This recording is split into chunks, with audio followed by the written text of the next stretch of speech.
நான் வந்து கை குழந்தைகளை பத்தி பேசினேன். இப்போ நான் சொல்றது வந்து 1 வயசுல இருந்து 10 வயசு குழந்தைங்க கூட ரொம்ப கஷ்டப்படுது. 50ல இருந்து 60 வயசானவங்க கூட அந்த சர்வதேசத்தில் அத்தனை கிலோமீட்டர் நடந்து வரதுல அவஸ்தப்படுறாங்க. இந்த 300 ரூபா டிக்கெட்ல கூட 1 கிலோமீட்டர் அளவுக்கு நடக்க விடுறதுல அவஸ்தப்படுறாங்க.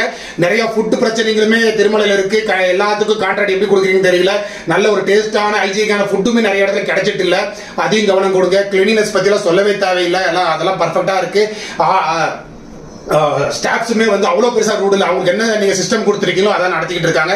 ஸோ அவங்க மேலேயும் குறை இல்லை. மாற்ற வேண்டியதெல்லாம் சிஸ்டம், கொண்டாட வேண்டியதெல்லாம் டைமிங்ஸ், என்ட்ரி கொடுக்க வேண்டியதெல்லாம் டைமிங்ஸ், எல்லாமே ஒரு டைமிங்ஸ் கொண்டாந்தீங்கன்னா, மக்களை வந்து மதிச்சிங்கன்னா இந்துயிசம் காப்பாற்றப்படும். ஏன்னா மக்கள் வந்து அந்த காலத்துல வந்து கோவிலுக்குள்ள நுழைய முடியல, எனக்கு ஒரு மனிதனா யாரும் பார்க்கலன்னு தான் வந்து மதமாற்றம் நடந்தது. இன்னைக்கு வந்து இந்த மாதிரி பெரிய கோவில், அது திருவண்ணாமலையா இருக்கலாம், இல்ல திருப்பதியா இருக்கலாம், இந்த மாதிரி கோவில்கள் இந்த மாதிரி எல்லாம் நடக்கும்போது என்னதுன்னா இந்துயிசம் மேல இருக்கிற ஒரு ஈடுபாடு, ஒரு உணர்வு குறைஞ்சிக்கிட்டே போகும் ஜெனரேஷன் டு ஜெனரேஷன். அது ரொம்ப ஆபத்தான ஒரு விஷயம். அதை பார்த்துக்கங்க. தயவு செஞ்சு கோவிலுக்கு வந்தா எல்லாருமே வந்து சந்தோஷமா சாமி கும்பிட்றதுக்கான விவசாய பண்ணி கொடுங்க. ரெண்டாவது, நிறைய பேர் உங்க தமிழ்நாடு கோவில் பெரிய யோகியமானலாம் கேட்டீங்க. நாங்க தமிழ்நாடு கோவிலா இல்ல ஆந்திரா கோவிலாம் பேச வரல. இங்க திருப்பதியில சிஸ்டம் கொலாப்ஸ்ல ஜனங்க படுற அவஸ்தையை மட்டும் தான் பேசினேன். அந்த சிஸ்டம் சரி பண்ணக்கூடிய ஒரு சொல்யூஷனும் என்னால தெரிஞ்சதை சொல்லியிருக்கேன். வெறும் குறையை மட்டும் நான் சொல்ல கிடையாது. தமிழ்நாட்டில் திருவண்ணாமலை கோவிலா இருக்கலாம், திருச்செந்தூரா இருக்கலாம், பழனியா இருக்கலாம், அதுல சில குறைகள் இருந்தாலும் கண்ணில் பார்த்தா கண்டிப்பா நான் பேசுவேன். ரீசெண்டா காவடிக்கு போயிருக்கும் போது பழனி உத்தரத்தன்னைக்கு எல்லாத்துக்கும் சர்வதர்சனம் பண்ணாங்க.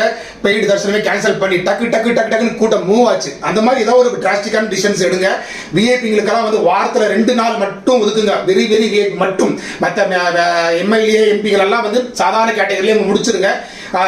அந்த பிஜேபி பிரேக் தர்ஷன் குறைச்சிங்கனாலும் கிரௌட் மேனேஜ் ஆகும். 30 வருஷமா ஒரு அவர்ல, ஒரு நிமிஷத்துல, ஒரு நாள் எவ்வளவு பேர் பார்க்க முடியுமோ அவ்வளவு பேர் தான் இன்னைக்கு பார்த்துக்கிட்டு இருக்காங்க. அதை கிளியரா நீங்க மேனேஜ் பண்றது ஒரு பெரிய ராக்கெட் சயின்ஸ் கிடையாது. டிக்கெட் புக்கிங்ல இருந்து பிடிச்சி கடவுளை தரிசனம் பண்ணி வீட்டுக்கு வர வரைக்கும் தான் திருப்பதி தரிசனம் பண்ணணும்னு நினைச்சோம்னா, டிக்கெட் பாத்தீங்கன்னா பழைய முறைப்படி அவங்க தோதுக்கு அவங்க டைமிங்க்கு புக் பண்றது ரொம்ப சூப்பரா இருந்துச்சு.